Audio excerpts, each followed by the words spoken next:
Hi, welcome to our post show. We're talking about the situation in North Korea and the actual hunger that has been striking a number of people there. And we're very fortunate to have Sarah Hussein with us, Ahmed as well, and we have Christine Ahn, who is an expert on North Korean affairs. We're going to be posing some questions to her as well. Christine, I saw you shaking your head moments ago when Sarah was speaking about this issue of where the food aid goes and the possibility that it might be going to the military.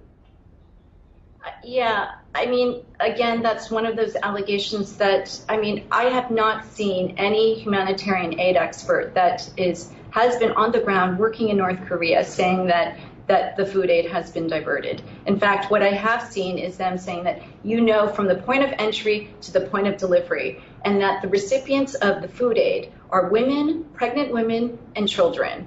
And so what we have also seen is longitudinal studies that cover a range of periods. So from 2004 to 2008 from UNICEF, where they've actually been measuring whether the impact of food aid has been a positive one. And yes, they have actually shown declining malnutrition rates, wasting. So it has been having a positive impact. And I think that these kinds of allegations that the food is being diverted to the military is trying to prevent is being used as a tool from conservatives that just want to further isolate North Korea, that want to sort of wash their hands of any responsibility to this looming famine that is facing North Korea. Let me ask you another question, Christine, because I think this is a very complex and it's a controversial issue. There are a number of countries in the world where people are dealing with issues of hunger and starvation.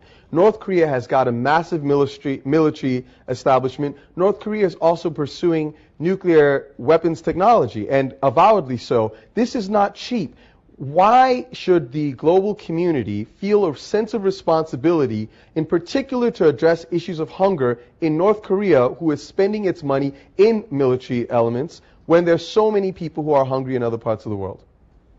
Well, Derek, I think that you bring up a really good point about the massive amounts of military spending by governments. So if you compare the United States, if you compare South Korea, and you compare North Korea, and I'm talking about percentage, I'm not even talking dollar amounts, because as you can imagine, North Korea's GDP is quite low in comparison to these very wealthy countries. So if you look proportionally, it is astounding what the U.S. spends or what South Korea spends of its percentage of GDP compared to North Korea. But the U.S. and South Korea do not seem to be facing a massive famine as North Korea is. Right. So wouldn't it be their prerogative? But just to set the record straight, Derek, we have 1 in 4 people in this country, in the United States, that go to bed hungry. Right. So, it's Christine, so easy to just point the finger. No, my interest is not, Christine, my interest is not simply to point the finger, but my interest is to be honest about the situation. And granted, we can absolutely have a conversation about hunger in any given country. Certainly, wait for a minute. Okay. We can absolutely have a conversation about hunger in any given country. However, you've made some very strong statements about the responsibility of other countries to address the issue of hunger in North Korea. And what I'm asking you about is specifically the responsibility of North Korea itself to address its own problems. You can't simply put that on the U.S. or South Korea may also have hunger issues or may be spending money on the military. What do you do when a nation is spending its money on the military as opposed to on its own people? It is spending its money on lots of things, and it's not just on the military. So you kind of have to disabuse yourself that all the dollars of North Koreans, public dollars, go to the military. Okay. So I want to, Sarah, I want to bring you back into that. I'm sorry, go ahead, Christine, go ahead. So number 2 is, I don't know if you know about the military exercises that happen on a very regular basis where they simulate between the U.S. and South Korea, where they simulate an invasion of North Korea.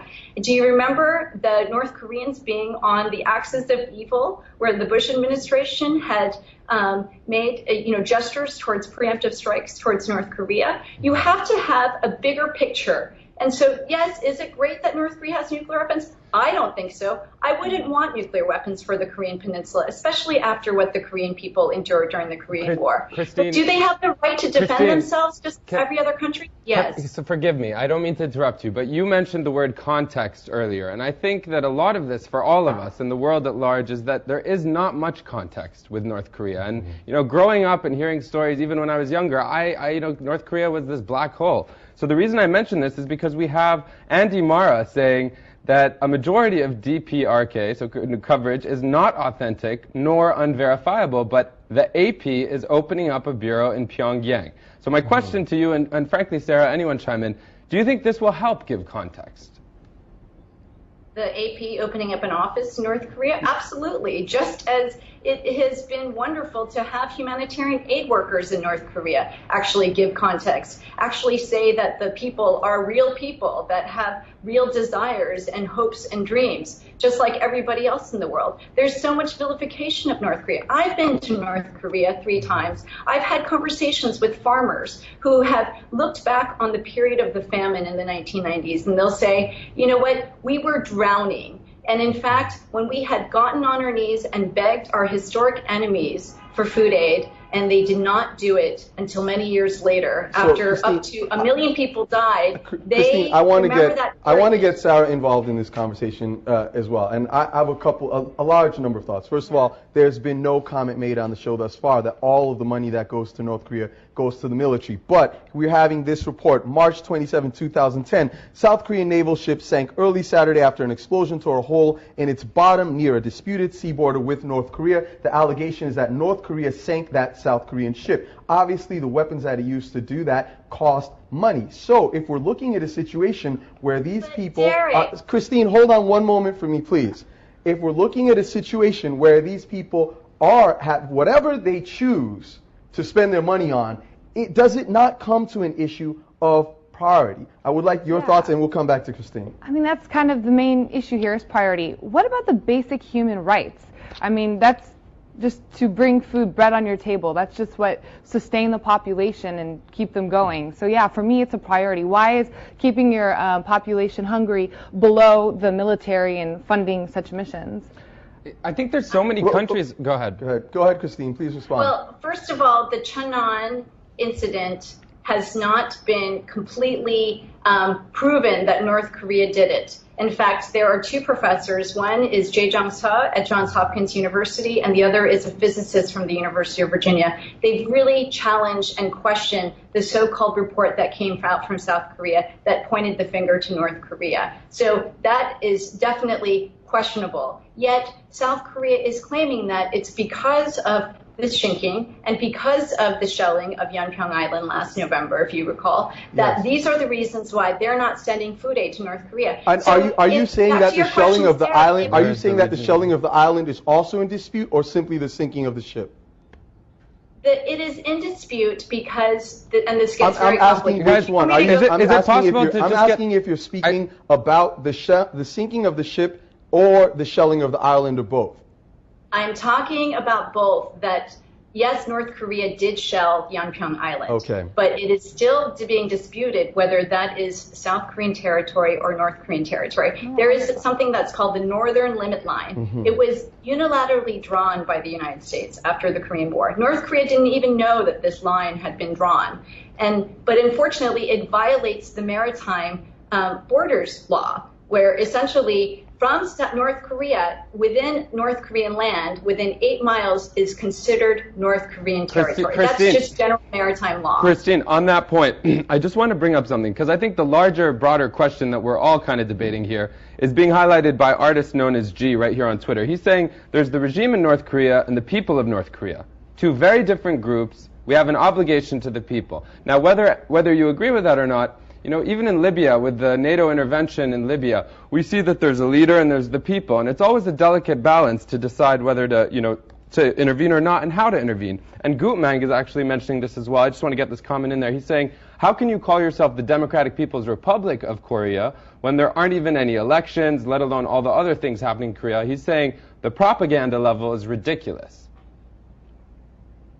Well, my response is I'm absolutely in agreement that there is the people and there is the regime. And I'm just going to quote what Jimmy Carter said when he came back from North Korea. He essentially said that in almost any case when there are sanctions against an entire people, the people suffer the most and the leaders suffer least. I think that we have to remember that sometimes policies like sanctions actually go against advancing the development of the people, of the society. And, you know, if you really do want regime change in North Korea, as it seems that many U.S. policymakers and South Korean leaders want, then you need to have a society that is strong enough, that is healthy enough, that can engage, that can challenge the regime in power. But if you're going to have a society that is constantly struggling just to survive, then I'm not sure if those are necessarily the most ripe conditions for any kind of uprising in any country. Yeah, go ahead, Sarah. No, I was going to say it works to their benefit. I mean, if the people are more concerned with bringing home food, then they're not going to be concerned with protesting the regime. And if I could just make another point to what Sarah said, it's, you have to think about, well, what about engagement? Have we ever thought engagement with North Korea could actually lead to improved human rights in North Korea? How come that question is never on the table? Christine, we were so close to engaging and signing a peace treaty with North Korea in 2000. I just want to highlight very quickly the role of social media in all of this by mentioning that LiveJ, one of our contributors, has shared with us an investigating clip by South Korea's leading independent daily, Hank Yore, of the thinking of the Cheonan that you and Derek and all of us have been debating. So we're going to tweet that out. We're not going to have time to show it, but I just wanted to share with us that, this conversation is larger than just the studio. Absolutely. Christine, thank you for taking the time. You've given a spirited defense of your position and your thoughts on this, and we appreciate it.